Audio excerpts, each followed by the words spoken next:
Bismillahirrahmanirrahim. Assalamu alaikum warahmatullahi wabarakatuh. Naam, ndugu zangu popote pale mlipo, mtumishi wenu Bwana Haidar kwa mara nyingine tena nakutanishwa nanyi katika mazungumzo yetu yanayohusu dini. Sisi kama kawaida katika channel yetu hii hatuna kingine isipokuwa ni dini. Kwa hiyo karibu tuweze kushirikiana kwa lengo lile lile la kuyaweka sawa maisha yetu ya dunia na maisha yetu ya akhera.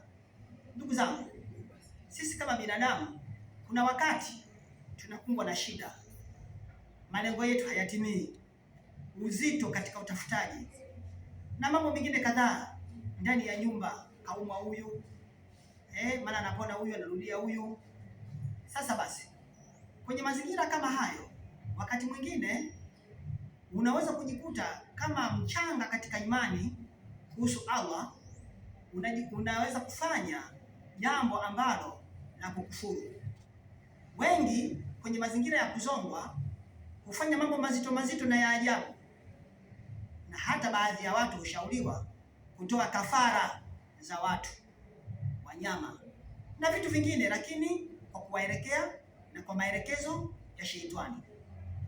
Sasa basi, Allah subhanahu wa ta'ala ametuwekea suluhisho kwa kutuletea Qur'ani. Hakika yenyewe imekuwa ni mkombozi, mtatuzi, lakini pia ni ponyo kama inavyojieleza yenyewe Qur'ani.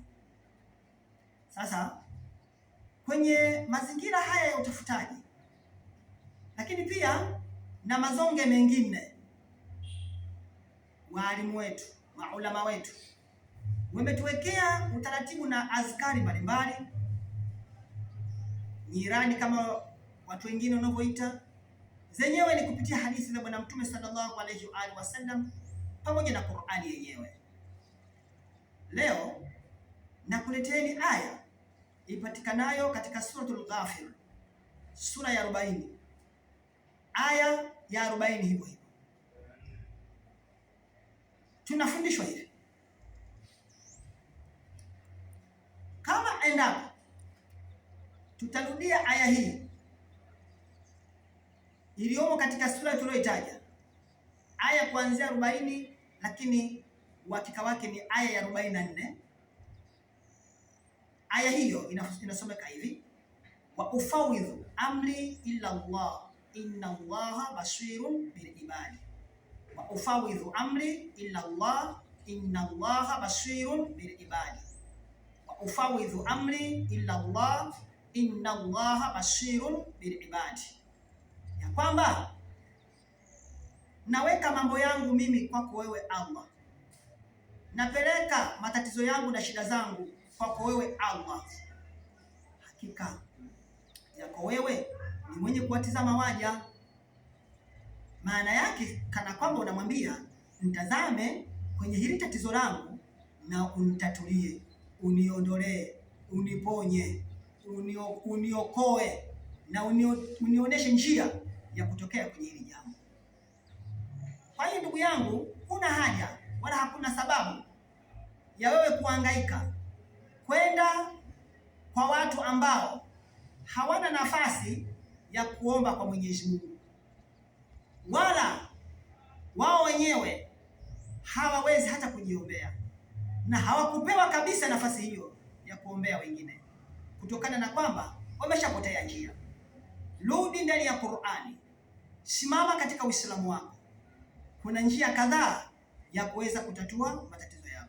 Kuna azkari nyingi na nyiradi nyingi kupitia aya za Qur'ani kama tulivyosema, lakini pia kupitia hadithi kuna maelekezo ya wewe nini ufanye, ikiwemo aya hii ambayo tumeisoma muda mfupi uliopita.